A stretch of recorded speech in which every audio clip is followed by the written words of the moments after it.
প্রিয় বন্ধুরা, কিভাবে OBS দিয়ে আমরা একটি ক্লাস রেকর্ড করতে পারি এ সম্বন্ধে আমরা কিছু গুরুত্বপূর্ণ সেটিংস আজকে জানব। তো বন্ধুরা, শুরু করা যাক। এর জন্য আমাদের ল্যাপটপে OBS সফটওয়্যারটি ইনস্টল করা থাকতে হবে। তো আমরা যেহেতু OBS দিয়ে ক্লাস রেকর্ড করব, এর জন্য OBS সফটওয়্যারটি আমরা প্রথমে চালু করে নিই।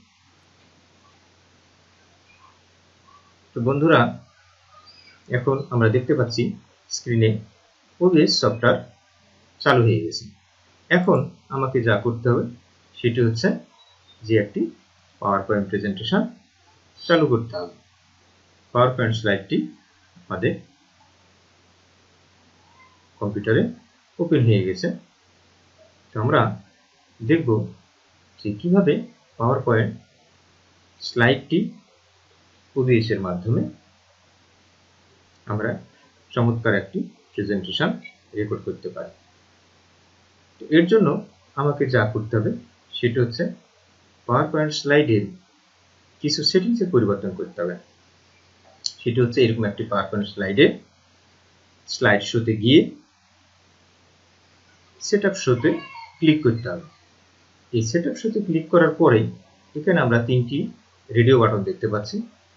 উপরটি লেখা আছে presented by a speaker full screen. দ্বিতীয়টিতে লেখা আছে browse by an individual window. তৃতীয়টিতে লেখা আছে browsed at a kiosk full screen. তো আমরা যেহেতু পাওয়ার পয়েন্ট স্লাইডটি প্রেজেন্টেশন মোডে নিয়ে গিয়ে আমরা রেকর্ড করতে চাই, এর জন্য আমাদেরকে এই দ্বিতীয়টিতে অর্থাৎ browse by an individual window এখানে ক্লিক করতে হবে।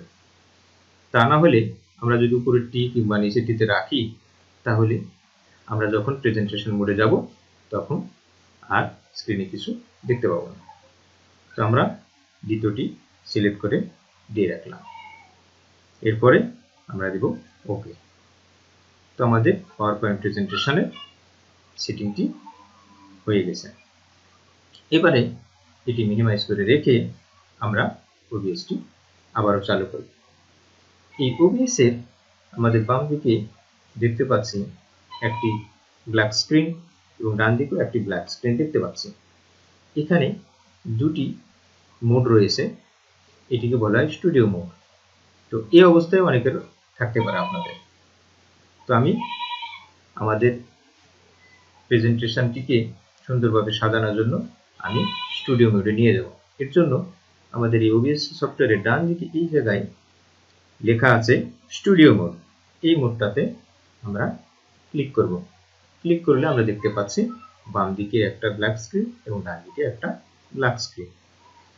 তো এই বাম দিকের স্ক্রিনে আমরা আমাদের প্রেজেন্টেশনটাকে একটু সাজিয়ে নেব।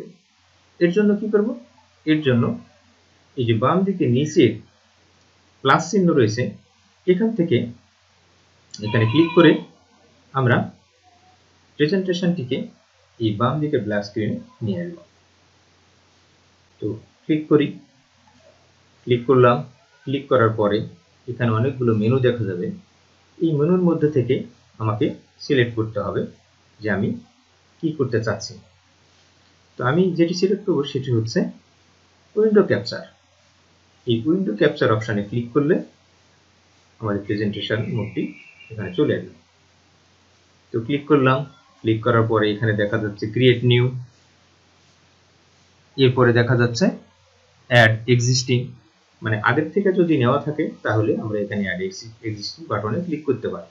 আর যদি আমাদের নতুন হয়ে থাকে বা নতুন কোনো স্লাইড নিতে চাই তাহলে এখানে ক্রিয়েট নিউতে ক্লিক করব। ক্লিক করার পরেই এই উইন্ডো ক্যাপচার এই অংশে আমরা একটা নাম লিখে দিতে পারি। আবার ইচ্ছে করলে এটি এভাবেও রাখতে পারি।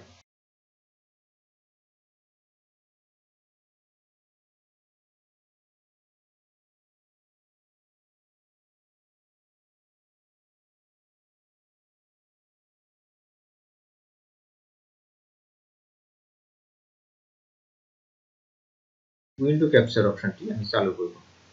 চালু করলে এবার আমরা দেখতে পাবো যে মাসুল নামের যে প্রেজেন্টেশনটি নিয়েছিলাম সেটি আমাদের স্ক্রিনে বাম পাশে চলে এসেছে। এরপরে আমি কি করব, এই ওকে বাটনে চাপ দেব। ওকে বাটনে চাপ দিয়ে এখানে দেখেন, খেয়াল করেন এই বাম দিকের যে ব্ল্যাক স্ক্রিনের অংশটি রয়েছে এর নিচের দিকে কিছু ফাঁকা অংশ রয়েছে। এই ফাঁকা অংশ পূরণ করার জন্য আমরা কি করব, কিবোর্ডের শিফট বাটন, এই শিফট বাটন চেপে মাউস দিয়ে ধরে ড্র্যাগ করে এদিকে নিয়ে আসবো। তাহলে আমাদের এই প্রেজেন্টেশনটি গোটা স্ক্রিনে চলে আসবে। এছাড়াও আমরা আরেকটি কাজ করতে পারি, সেটি আমাদের প্রেজেন্টেশনটিকে সুন্দর করার জন্য আমরা এই প্রেজেন্টেশনের বাম দিকে অর্থাৎ আমাদের ডান দিকের অংশটি আমরা একটু ফাঁকা করে দিতে পারি। এর জন্য করব কি, কিবোর্ডের অল্টার বাটন চেপে আমরা মাউস ধরে এটি ড্র্যাগ করে একটু এগিয়ে নিতে পারি। এরকম অংশ রাখার সুবিধা হচ্ছে এই জায়গায় আপনার ছবিটি দেখা যাবে, অর্থাৎ আপনার ভিডিওটি এখানে শো করবে। এর জন্য এই অংশটি আমরা রাখতে পারি। আবার আপনি ইচ্ছে করলে এটি নাও রাখতে পারেন। যেমন আমি আবার ওয়ালটার ধরে এটিকে টেনে ফুল স্ক্রিন করে দিলাম। ওকে। এরপরে আমি কি করব, এই যে স্ক্রিনে দেখতে পাচ্ছেন এখানে একটি তালার চিহ্ন, এই তালার চিহ্ন আমি ক্লিক করে দিলাম, তার মানে এই স্ক্রিনটাকে আমি লক করে দিলাম। এরপরে আমাকে যা করতে হবে তা হচ্ছে আমি আমার ছবিটাকে, আমার যে এখন যে রেকর্ড করছি এই রেকর্ডটাকে আমি এখানে নিয়ে আনবো। এর জন্য আবারও আমাকে এই বাম দিকের প্লাস চিহ্নে এই অংশে আমাকে ক্লিক করতে হবে। ক্লিক করার পরে এখানে আবারও আমরা অনেকগুলো মেনু দেখতে পাচ্ছি। এই মেনুগুলোর মধ্যে থেকে ভিডিও ক্যাপচার ডিভাইস, এই অংশটিকে আমরা ক্লিক দিয়ে সিলেক্ট করব। তো ক্লিক দিয়ে সিলেক্ট করলে কি আসবে আমরা একটু দেখে নিই। ক্লিক দিলাম, দেওয়ার পরে এখানে আগের মতোই লেখা আসছে ক্রিয়েট নিউ। আপনি যদি নতুন হয়ে থাকেন তাহলে আপনি ভিডিও ক্যাপচার ডিভাইস এটি রাখতে পারেন, অথবা আপনি আপনার ভিডিওর কোনো একটি নামও দিতে পারেন, শুধু ভিডিও রাখতে পারেন।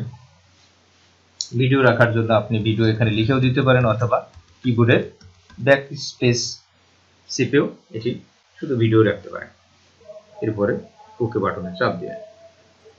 ওকে বাটনে চাপ দেওয়ার পরে দেখতে পাবেন যে এখানে আপনার ভিডিওটি অন হয়ে গেছে, অর্থাৎ ল্যাপটপের ভিডিও অন হয়ে গেছে। এরপরে আপনি ওকে বাটনে চাপ দেন। এখন আপনার এই ভিডিওটাকে আপনার ইচ্ছা অনুযায়ী যেখানে খুশি সেখানে আপনি নিতে পারেন।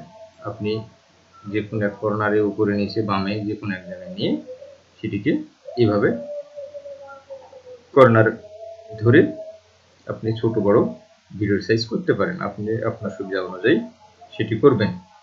এরপরে এই ভিডিওটাকেও আপনি এখানে লক করে দেন। লক করে দেওয়ার পরে মাঝখানে আমরা দেখতে পাচ্ছি এখানে ট্রান্সফর্ম লেখা আছে। এই ট্রান্সফর্ম বাটনে ক্লিক করলেই আমরা দেখতে পাবো টোটাল বাম দিকে যে স্ক্রিনে যা ছিল ডান দিকের স্ক্রিনে তাই চলে এসছে।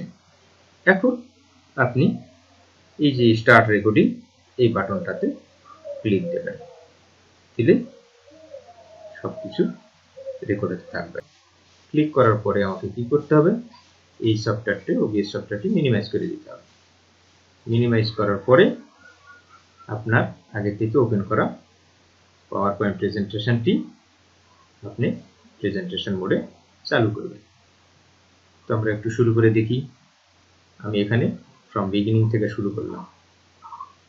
বিগিনিং থেকে শুরু করে আমি কিছু রেকর্ড করতে চাচ্ছি। তো আজকের ক্লাসে সবাইকে স্বাগত জানাচ্ছি। তারপরে আমার পরিচয় এখানে রয়েছে, তারপরে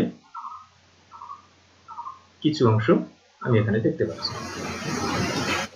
তো এই অংশগুলো এইভাবে আমি বা আপনি একটু রেকর্ড করলাম।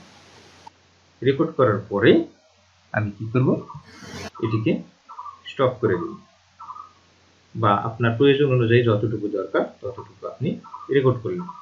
রেকর্ড করার পরে এই যে আবারও ঠিক যেখানে স্টার্ট রেকর্ডিং করেছিলেন ঠিক একই বাটনে স্টপ রেকর্ডিং করবেন। এই স্টপ রেকর্ডিং বাটনে ক্লিক দিলে আপনার রেকর্ডিংটা সেভ হয়ে যাবে। তারপরে এখানে দেখতে পেলাম আবারও স্টার্ট রেকর্ডিংটা চালু হয়ে গেছে, তার মানে আপনার রেকর্ডিং এতক্ষণ যা করলে সেটি রেকর্ড হয়ে স্টপ হয়ে একটা ড্রাইভে সেটি সেভ হয়ে গেছে। তো আমরা একটু দেখে নেই কোথায় সেভ হয়ে গেছে। এটিকে আমরা মিনিমাইজ করি। মিনিমাইজ করার পরে আমরা দেখে আসি যে এটি কোথায় সেভ হয়ে গেছে। আমাদের ল্যাপটপের এখানে যে ডকুমেন্টস রয়েছে, এই ডকুমেন্টসের মধ্যে ভিডিওস, এই ভিডিওসের মধ্যে আমরা দেখতে পাচ্ছি ওই ফাইলটি চলে এসেছে।